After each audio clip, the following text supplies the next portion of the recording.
The solution is to simply start doing the thing. Yes, that's the truth, my dear. Throw yourself into it.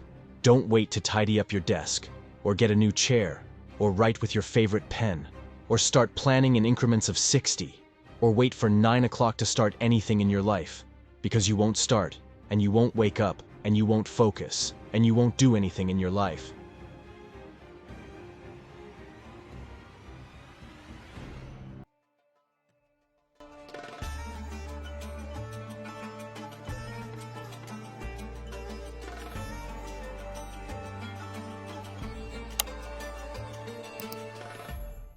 Hello, dear friends. Peace and blessings be upon you. Welcome to a new episode of the program Zicola. This episode, we kept saying we would film it next time, but we didn't. We'll definitely film it next time, but we still haven't. We don't know why we keep postponing it every time. It's possible because the topic of this episode is an unlucky one. I don't know. Anyway, dear friend, and I'm saying this with my eyes closed, without any magic or sorcery, you and probably anyone else at this moment have left a task that was supposed to be done and went on to do something completely different. You might have left something you were supposed to do now, but you are watching this episode instead. Isn't there an exam coming up soon? Don't we need to study for the exam? Don't we have tasks to complete and deadlines to meet? Isn't there a marriage we should enter into, produce future generations, and preserve the human race? And many other matters, accomplishments, and other things, meaning we should start preparing for our future. We need to prepare. Every time you say, I will start at this time, well, I will definitely start next week. I will organize my affairs and arrange everything, and I will certainly complete my tasks. I will create work schedules, and I will do this and accomplish that, but none of it happens. Saturday comes, and then Sunday, and you say, well, I will start next week to be prepared and ready. But nothing happens at all. Here it is, dear friend. Will you do it now? No, certainly not. We need to prioritize. Program episodes are the top priority. I'm talking about the other things, the unimportant things that you continue to do, delaying the important ones. Anyway, dear friend, because I consider myself an expert in human patterns, I would like to define what you are going through, which you probably already know, as the term has become very common in our language. Procrastination, the act of delaying or postponing. But before anything, let me speak in numbers because I really like to talk in numbers. In a study conducted in 2017 by Mr. Lee Hadlington and Catherine Parsons on the factors that affect people working in companies, they found that 45% of employees spend at least 3 hours in random internet browsing. Someone can tell me, what? What are they doing on the internet? I tell you, nothing. They're just browsing and looking at cute memes, viewing pictures, I don't know what picture, or opening a GIF or video. Dear friend, I truly find this to be very frightening. Approximately half of the employees waste 3 hours a day on nothing. Or, let me say, in something far from what they are supposed to be doing. Dear friend, I feel that you may be alarmed by this. Wait until I frighten you with the next number. 90% of university students reported in one of the major statistical analyses, or what is known as meta-analysis, conducted in 2007 under the supervision of Dr. Pierce Tull, one of the specialists in this field. These students stated that they suffer from procrastination in their academic lives. It means they have tasks they should be doing, studying, exams, or assignments, yet they leave all of this and escape from it until the last moment. Afterward, they put pressure on themselves and try to cram all the material in 2 weeks. Of course, you are now saying, 2 weeks is a very long time. Dear friend, this is between you and me, but I realize that you start studying a few days, if not hours, before the exam. Well, as we mentioned, the term procrastination means simply that you have a specific task that you are supposed to do, but you don't know why you're not doing it. Even though you know very well that you should do it, you still don't do it. And even though you're sure that this is very wrong and will get you into trouble, you still don't complete it. What's worse is that you might spend this time on other things that are harder, heavier, and more boring. It could be things you don't even like, just to escape from the thing you're supposed to do. In fact, you might even like the thing you're avoiding, and you actually want to do it, but you continue to escape from the thing you love and want to do. You keep avoiding it, It doesn't have to be work or studying. It could be hanging out with your friends. They keep contacting you. Hey man, where are you? We want to go. But you sit and play, and every time you say, okay, I'll finish this game and come. I'll finish this level and come. I'll finish I don't know what and come. Even though you want to go out with them. But you keep playing, and the game occupies you, distracts you, prevents you from doing the thing you actually want to do. Because originally, the logical and rational thing is to invest for the long term. But why doesn't this actually happen in reality? Why do I leave the important tasks and continue watching videos of cats and dogs? Why? That is the important question. What's going on, dear friend? Why do I keep giving the same examples every time and return to ask the same question without telling you the answer? What is your problem in this? In fact, this is part of the episode, dear viewer. Am I not presenting an artistic work? Let me excel in suspense. One of the main reasons that many psychologists see as the cause of procrastination is that these are defense mechanisms. Your mind engages in them because it's afraid of the final outcome. Simply put, if you're afraid of not getting a good result in your exam, or if your work is not good, or if the thing you want to do doesn't yield the desired result, you simply don't do it in the first place, making you say that you didn't really make the maximum effort. You postpone studying and pressurize yourself in the last moments before the exam. The exam comes, you get poor grades, and then you say, what's going on here? What's strange about it, my friends, is that I only study 3 hours before the exam, so it's certain that I won't get a good grade because I didn't have enough time. If I had studied enough, I would have gotten a perfect score. Dear friend, it's easier for human nature to admit and say, I got this grade because these are my abilities and capabilities. Honestly, I studied and worked and did everything I could, but these are the limits of my abilities. Human beings naturally don't like to admit that their abilities are limited, and that these are the boundaries of their capacities. Psychologists here say that facing oneself and doing what you really should do involves a risk. The final result may actually reflect your abilities. This is a psychological game many people resort to when they want to avoid facing the limitations of their capabilities and acknowledging them. I'll blame my behavior, not myself. In a study conducted on 264 individuals using a technique called brain imaging, the authors found a set of results that the issue of self-discipline, the opposite of procrastination, is simply that when you decide to do something, you actually do it. Indeed, it's not just a matter of conscious or unconscious decisions. It's also a matter connected to specific areas in the brain that play a role in the emotional process. This research noticed something a bit strange, which is that the region called the amygdala, or the amygdalae, is located in the brain, of course. This amygdala tends to be relatively larger in size when individuals struggle with procrastination and leave tasks to accumulate. They concluded that people who have problems with procrastination have much less ability to resist distraction, and they quickly become anxious about anything, fearing that there is something more important than what they are currently doing. So they leave tasks they should be doing. Usually these individuals have difficulty completing tasks they initially start. In another study published in the journal Nature, we know that most people think that all published books about procrastination are self-help books. No, dear. This research was published in the journal Nature in 2016, which means it's still a fresh study straight out of the oven. Only 8 years.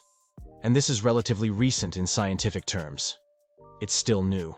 Anyway, this study found, by examining participants with functional magnetic resonance imaging, fMRI, a clear correlation between individuals who procrastinate and a weakness in a specific part of the frontal cortex. Oh, my dear friend, you're raising my concern with these words. Could I really have an issue with my frontal lobe? Please don't worry, this only happens during this process. You tell me, okay, now I know why I suffer from this problem, because my frontal lobe is damaged. Why, frontal lobe? Why do you do this to us? We've seen that it's the amygdala and the frontal lobe. You're not the cause of the problem, dear viewer. You're a good person from within.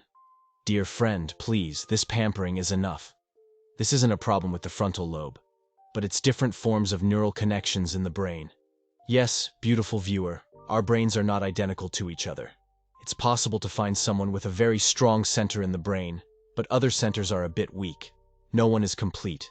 No one gets everything. The important thing I want to tell you is that this part of the frontal cortex is responsible for a wide range of behaviors. And in part of it as well, it's responsible for self-expression, making others in other study conducted. They define themselves as individuals who postpone tasks that should be done now. Of course, dear friend, you've just heard this, and it has struck fear in you. At times you talk about the amygdala, sometimes the frontal lobe, and sometimes I don't know what. Neural connections and variables. I became tense, and a great anxiety overwhelmed me. Dear friend, don't worry. You are not alone in this matter, and it is not a new problem. It's old, perhaps dating back to the days of the pharaohs. In one of the ancient papyri, Ronald Leprohan, an expert in ancient Egyptian studies at the University of Toronto, translated a papyrus. In it, a worker tells his colleague, "Finish your work and don't waste time. We want to go home, man. Complete your work so we can leave." The truth, dear viewer, is that the issue doesn't stop with the pharaohs alone. If you go back in time more and more, you will find that many evolutionary psychologists, one of the relatively modern fields, say that humans in the early stages of our existence on the planet, we were more concerned with daily tasks that ensured our survival. Eating, drinking, and reproducing. These are the most important things we want to do. Don't tell me about a career path at the age of 25, or achievements, or a master's degree that must be completed, or a PhD in cosmology, geology, programming, psychology, or medicine, or anything else. Just a simple and easy life. What will we eat today? We wake up in the morning, go out to hunt, return in the evening to eat what we've caught, maintain our offspring, and that's it. Thank you. That's everything. Thus, many neural pathways in our brains are designed on this basis. They were passed down to us from our ancestors. Short-term tasks with real impact. We won't be thinking about what we'll eat or hunt in 2 months. We will only think about what we will do today and tomorrow. After 2 months, we might not even exist. Therefore, as a contemporary human, you live for today. You will have 2 choices. Either play a 7-hour PlayStation game with your friend, or sit down to study for the exam you will take in a few months. The answer is very easy. And you, dear friend, are a traditional man who likes to think in the same way the first human thought. Where is the momentary pleasure that will bring me the greatest happiness in the shortest time possible? Pass me the PlayStation controller, my friend. But the world has changed now, and tasks with a long-term perspective, which require more investment and effort than momentary pleasures, have become more significant. In the words of the psychologist Timothy Feichel, not Timothy Mitchell, the ancient Egyptologist, he used to say that procrastination is surrendering to a good but temporary feeling. It's something beautiful you do now, but it's very temporary and has no real impact in the long run. Someone might say, well, that's natural. What's the problem with that? The issue isn't important, and it doesn't cause a crisis to that extent. Don't exaggerate the matter, my friend. Dear friend, the problem is that procrastination becomes a crisis and a problem when it becomes a lifestyle. Not only on a psychological level and in task performance, but also on the level of your health itself. In a study conducted in 2015 and published in the Journal of Behavioral Medicine, scientists observed a real correlation between procrastination and the inability of these individuals to deal with chronic diseases, such as high blood pressure and diabetes. For example, procrastination, even though high blood pressure is a manageable problem, these individuals show less development in this ability and don't know how to cope with a chronic disease like high blood pressure. Moreover, on the level of disease detection, they are worse and less efficient in discovering diseases. According to a study in Statistics and Population Census, which surveyed more than 19,000 people, this study found that 35% of people who discovered they have a real problem with blood cholesterol levels, they didn't go to the doctor for 5 months after this discovery. It means, in a full 5 months, they decided to completely ignore the issue and risk their health for what? For the sake of procrastination and delaying, hoping that the disease will suddenly disappear, tomorrow, or the day after, or next week. Do you know how that happens? Time is a crucial factor in chronic diseases, and the earlier you discover and treat them, the higher the chance that they won't become severe or fatal in the long run.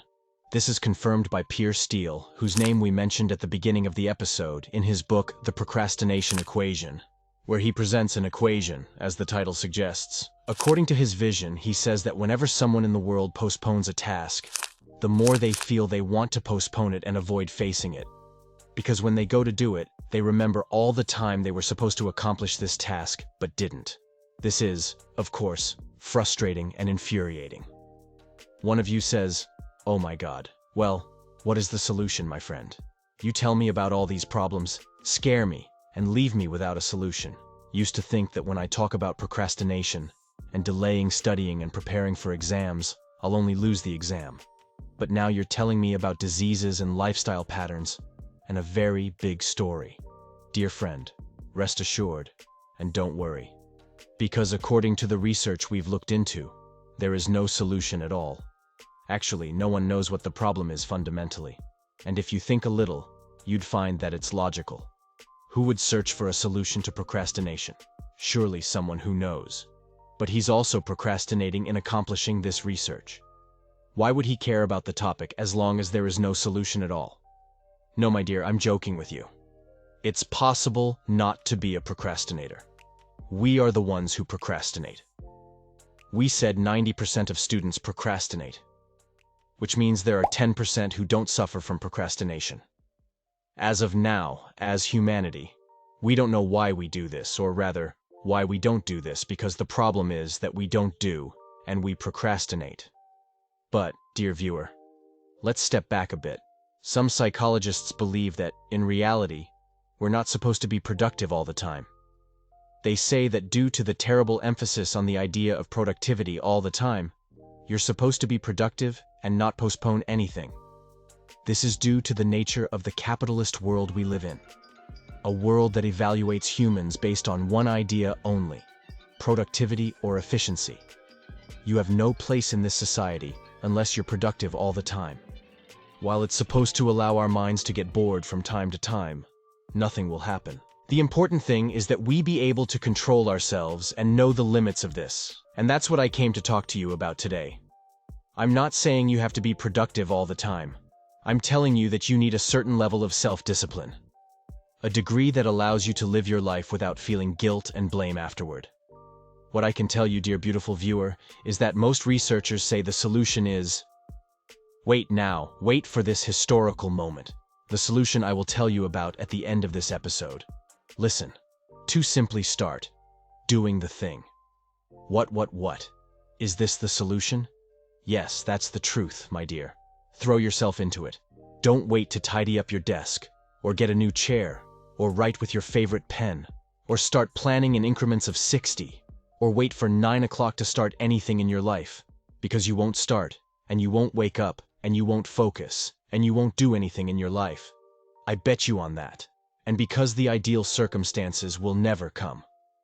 Move. Start, my dear. Start, my friend. Someone might say, "Oh, my friend, there is something. There are people talking about something called positive procrastination. Tell us what it is, my friend. You always come to the area I like to talk about." Well, I'll tell you.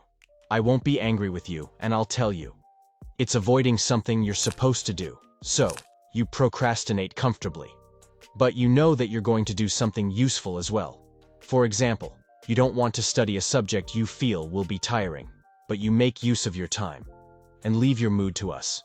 You go to study another subject or work on another project or go to the gym for your health. The important thing is that you know how to make good use of your time, or perceive it that way.